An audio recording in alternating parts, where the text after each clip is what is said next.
It happened quietly, almost unexpectedly, on the morning of his 80th birthday. Rod Stewart sat in a dimly lit studio, the kind of place where memories echo louder than music, and he finally spoke the words fans had waited decades to hear. For the first time, he opened up about Ronnie Wood, not the legend, not the Rolling Stones icon, but the man who shaped him, challenged him, and nearly slipped through his fingers more times than he wanted to admit. Rod took a breath, looked down, and whispered, "He's always been like a little brother to me, and I should have said this sooner." But what followed shocked everyone. Why had Rod stayed silent for so long? And what truth was he finally ready to confront? To understand the weight of Rod's confession, you have to return to where it all started, a small home in Highgate, London, where Roderick David Stewart was born on January 10th, 1945.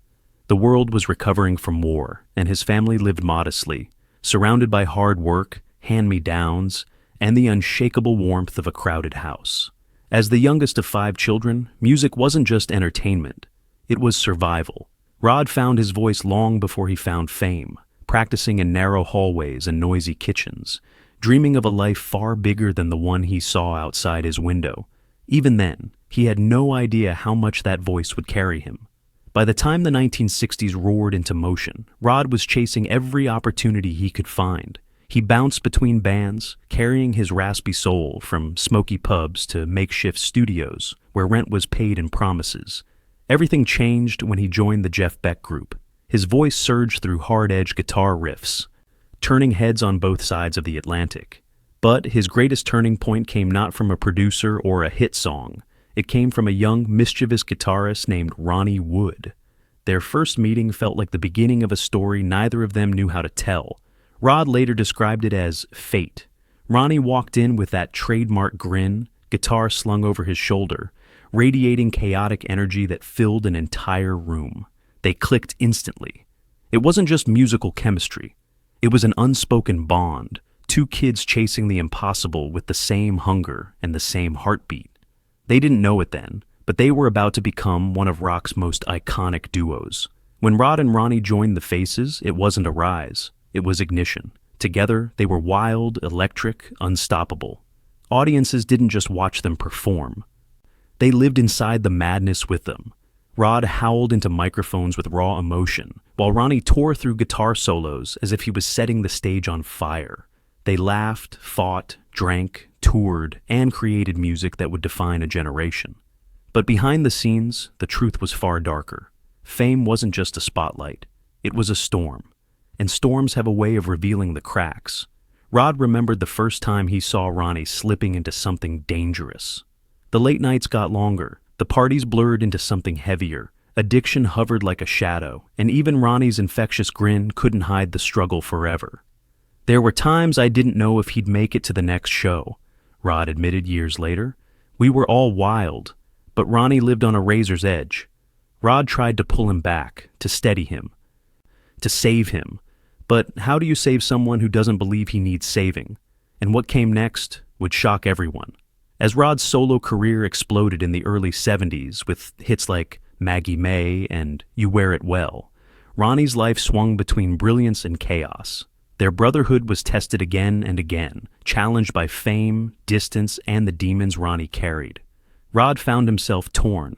He loved his friend, but sometimes love wasn't enough. The hardest moments weren't the fights or the silence. The hardest moments were the ones where Rod wasn't sure Ronnie would survive at all. But even at rock bottom, Ronnie was a fighter. Just when the world seemed ready to count him out, he clawed his way back. Rehab, recovery, renewal. Ronnie rebuilt himself with a strength no one saw coming. And then came the moment that changed their dynamic forever. Ronnie joined the Rolling Stones. Fans speculated, was Rod jealous, bitter, hurt? At 80 years old, he finally answered honestly. "Was I jealous? Of course," Rod admitted with a laugh. "Who wouldn't be? But I was proud, so proud. Ronnie earned that stage. He belonged there." It was the moment their paths officially diverged, one becoming a global pop rock icon, the other becoming part of the most legendary band on Earth. And yet, the bond didn't break. Not even for a moment. Their friendship survived everything. Addiction, distance, fame, marriages, divorces, rumors, ego, and the relentless grind of the industry. Months, even years, could pass without speaking, but the second they were in the same room, the years melted away. "You can't stay mad at Ronnie," Rod said with a soft smile. "You try, believe me, you try, but it never works." Today, with both men grayer, wiser, and carrying decades of battle scars, Rod sees their bond with newfound clarity. They didn't just make music together. They grew up together. They survived together. They became legends together. And through it all, Ronnie remained the cheeky little brother Rod never stopped worrying about. Now, as Rod steps into the twilight of his life and career, he finally says what he held back for too long: gratitude, admiration, and the quiet guilt of wondering if he could have done more. "He's family," Rod whispered. "Always has been, always will be." Their story isn't just rock and roll history. It's a testament to brotherhood, forgiveness, and the kind of love that outlives fame. Because in the end, the music mattered, but the bond mattered even more. They didn't just live through an era, they became the era itself. What part of Rod and Ronnie's journey touched you the most?